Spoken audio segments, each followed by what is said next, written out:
We're in a forest between two deserts on the Gambia River. Hello everyone, I call myself Zondagskind and this is the 35th challenge of the marathon with Sunjata Keita of Mali. Let's look at his abilities. Sogolon is his personal ability. It costs 20% less gold to recruit raid people and the market gains 2 great writing slots in cities founded by Mali. So, being able to buy raid people on less gold is fantastic. Especially because with those extra great writing slots, you'll want to get a little bit more great writers than you usually do. Especially because those great writing works have more value, because great works of writing receive +4 gold and +2 production. It also means that even if you don't get the great writers, the AI do, they will still sell the great works of writing, not taking into account the extra value the works have for you, just taking into account the value the works have for them. So as long as you can get a decent deal, it can be very beneficial to buy books off of the AI. I like this.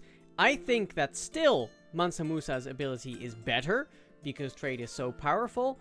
But I do like the flavor of it. I like that when they announced Sunjata Keita, I was like, oh, okay, Mali into culture, that's really interesting. Songs of the Jelly. City centers gain 1 faith and 1 food for every adjacent desert and desert hill tile. Seeing as the Mali have a spawn bias towards the desert, that is pretty nice.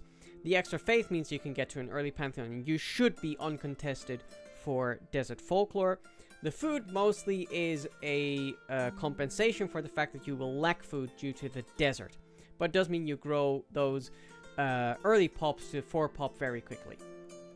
Mines receive -1 production. That is really, really bad, especially because you need your production in the early game. And it means that initially your mines do not gain any production at all. But they get +4 gold. And in terms of strict value comparison, that is the same. 4 gold is the same as 1 production. I'd say in the early game, you need production more, partly because your districts, for example, cannot be bought in the early game. But in the late game, this gets better, especially because due to 2 things elsewhere in the kit, your gold is actually more valuable than your production as Mali.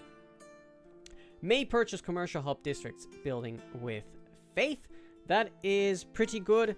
I would say, on one hand, it is good. You do have a lot to spend your faith on, especially if what we are doing, you're doing a religion game. But it's nice to have that flexibility of just getting your market up with faith. So it's definitely a nice touch.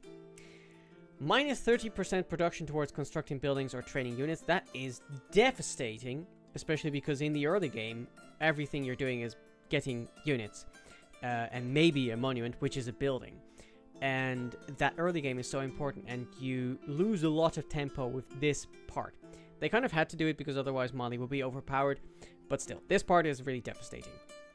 The Mando Kalu Cavalry is the unique knight replacement. Trader units that are immune to being plummeted if they are within 4 tiles of a Mando Kalu. That is kind of a thematic meme bonus. At most, I notice it when I'm fighting against Mali. Combat victories provide gold equal to 100% of the unit's base combat strength, which honestly, you don't notice as much with the Mali because you already have a very good gold income, and then this boost comparatively is fairly minor. You would notice it more if you weren't that much of a gold specialist. But a pretty nice replacement. The Suguba is the unique commercial replacement, and it is amazing. It makes the purchase of units, building, and districts 20% cheaper in this city with gold and faith. So especially if you have monumentality, you can move around builders relatively quickly anyway. Just get your builders in cities with Sugubas. They are amazing. You get a major adjacency from a holy site, and with Desert Folklore you should be able to get those holy sites at least like 1 tile away from rivers, so you have really good Sugubas. Put them out around a government plaza as well. They get insane. And of course the normal major adjacency from a river and a minor adjacency from adjacent districts. Suguba, probably one of the best, well, I mean, unique districts. They are a competitive bunch, but a very powerful one, especially combined with the fact that you can get very good holy sites because you should be able to get desert folklore, you should be in a bunch of desert. So it feels with Mali as if you have 2 unique districts instead of just the one. Then let's look at the achievements for this game. From the light came light, never fall into a dark age, so normal ages and or golden ages. I held up a fistful of sand, build a wonder that has to be built in the desert. That is Petra, that is Jebel Barkal, that is the pyramids, and that is University of Sankore. A knight there was, and that a worthy man. Recruit a Mondekalu cavalry before turn 120. A note that it unlocks at stirrups. Flowers surround me along with my drink. Finish with at least 1 grove, the building from the preserve. And in order to make a man or a boy covet a thing, recruit at least 3 great merchants and finish with at least 3 industries.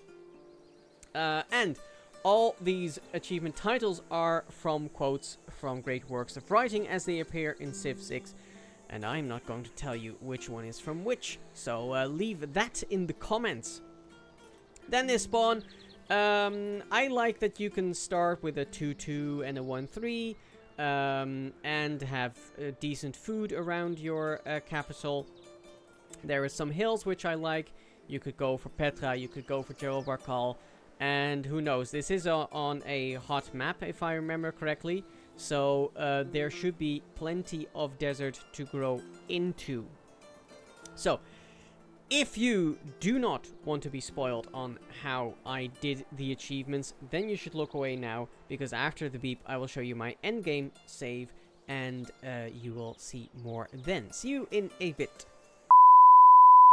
So here we are in the end game, and we have a nice little central square of Sugubas and holy sites. Just look at these bad boys go. Of course took desert folklore, and we went for the religion, coarse, rough and irritating. Work ethic for extra production, mosques for the extra spreads, tithe, the thematic for the gold from cities following religion, and holy order for cheaper missionaries and apostles. Arguably on this map, at that point I didn't know how snaky this Pangaea map was. Arguably on this map, missionary zeal might have been better, because I have a bunch of apostles roaming around, but they were kind of running back and forth, because at some point the Khmer had reconverted themselves, at some point England was the one with the most cities unconverted. I was a little careless with my movement, partly because I did not record, but I did stream this game on twitch.tv/Zondagskind.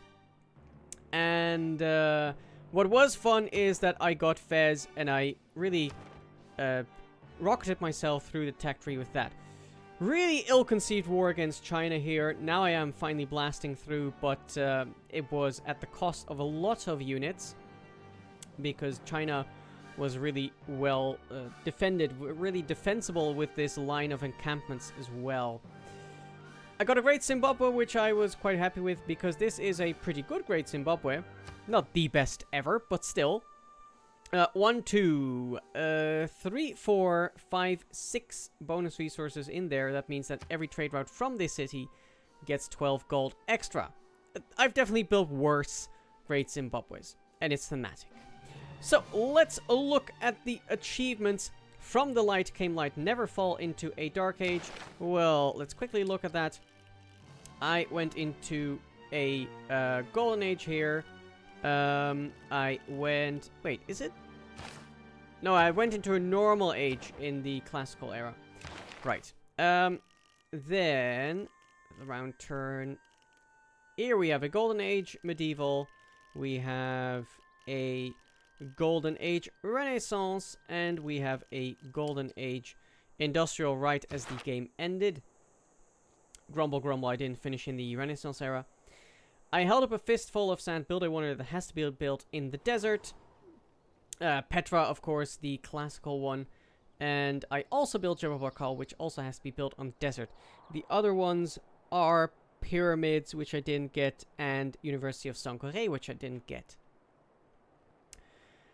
Flowers surround me. No, a knight there was, and that a worthy man. Recruit a Mandakalu cavalry before turn 120. I did that at turn 108. Over there.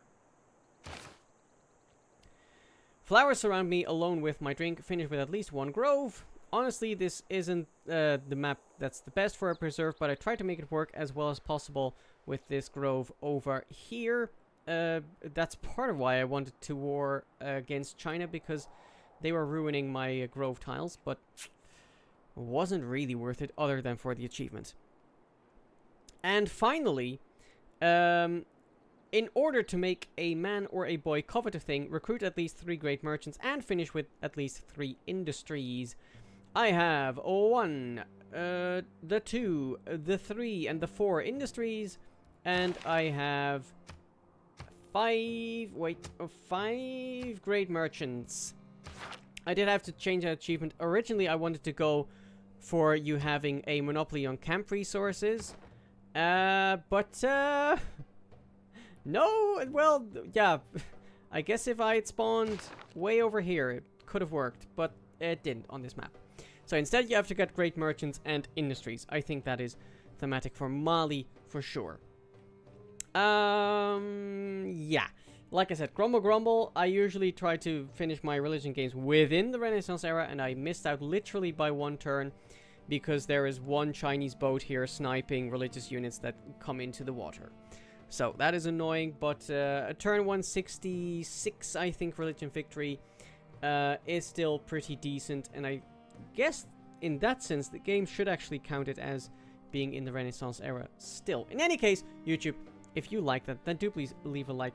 If you don't like religion victories, then do please leave a comment. You can subscribe and ding the bell so you know when the next episode goes live, and we will see you then. Bye bye.